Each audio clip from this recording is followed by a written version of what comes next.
Hello guys, ಎಲ್ಲರೂ ಹೇಗಿದ್ದೀರಾ? Welcome to ಸರಳ ಜೀವನ ಯೂಟ್ಯೂಬ್ ಚಾನಲ್. ಇವತ್ತು ರಾಗಿ ದೋಸೆ ಮಾಡೋದು ಹೇಗೆ ಅಂತ ಹೇಳ್ಕೊಡ್ತಿದ್ದೀನಿ. ಒಂದು ಬೌಲ್ಗೆ ನೀರು, ಉಪ್ಪು, ಖಾರದ ಪುಡಿ ಹಾಕಿ ಚೆನ್ನಾಗಿ ಮಿಕ್ಸ್ ಮಾಡ್ಕೊಳ್ಳಿ. ಅದಕ್ಕೆ ರಾಗಿ ಇಟ್ಟು ಸ್ವಲ್ಪ ನೀರನ್ನ ಸೇರಿಸಿ ಗಂಟು ಕಟ್ತಾ ಇರೋ ಥರ ಚೆನ್ನಾಗಿ ಮಿಕ್ಸ್ ಮಾಡ್ಕೊಳ್ಳಿ. ಅದಕ್ಕೆ ಸ್ವಲ್ಪ ಜೀರಿಗೆ, ಹೆಚ್ಚಿಟ್ಕೊಂಡಿರೋ ಈರುಳ್ಳಿ, ಟೊಮೆಟೊ, ಕೊತ್ತಂಬರಿ ಸೊಪ್ಪನ್ನು ಹಾಕಿ ಚೆನ್ನಾಗಿ ಮಿಕ್ಸ್ ಮಾಡ್ಕೊಳ್ಳಿ.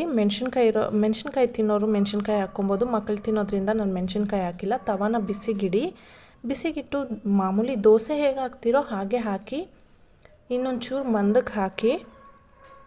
ಸೊ ಇದು ತುಂಬಾ ಹೆಲ್ತಿ ಫುಡ್.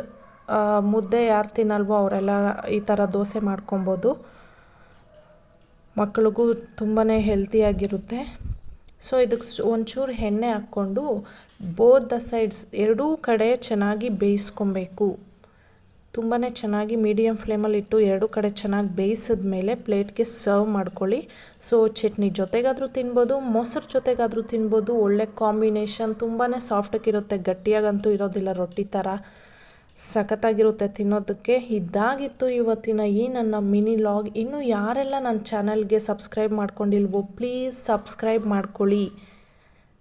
ಪ್ಲೀಸ್ ಸಬ್ಸ್ಕ್ರೈಬ್ ಮಾಡ್ಕೊಳ್ಳಿ ಅಂತ ಹೇಳ್ತಾ ಇವತ್ತಿನ ನನ್ನ ಲಾಗ್ ಎಂಡ್ ಮಾಡ್ತಿದ್ದೀನಿ. Thanks for watching.